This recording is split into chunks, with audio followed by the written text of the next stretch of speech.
ស្នេហាយើងទៅមុខមិនដល់ខំដើររហូតដើរដល់ផ្លូវតងខំព្យាយាមដែរនៅតែគ្មានលទ្ធផលដើរទៅជន់តែផ្លូវឈឺចាំ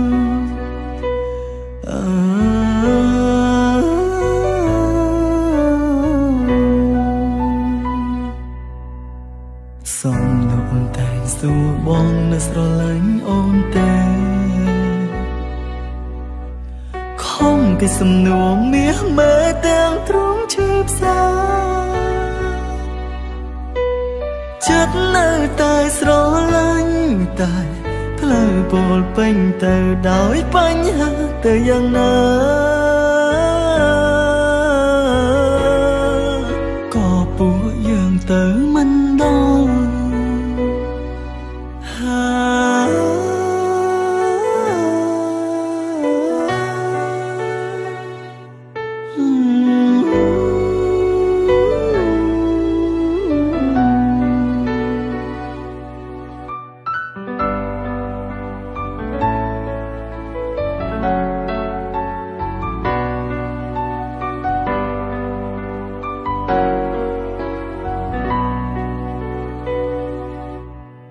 ស្នេ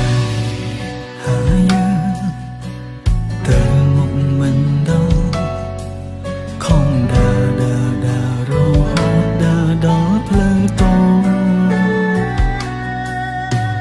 ខំព្យាយាមដែរនៅតែគ្មានលទ្ធផលដើរទៅជន់តែផ្លូវឈឺចាំ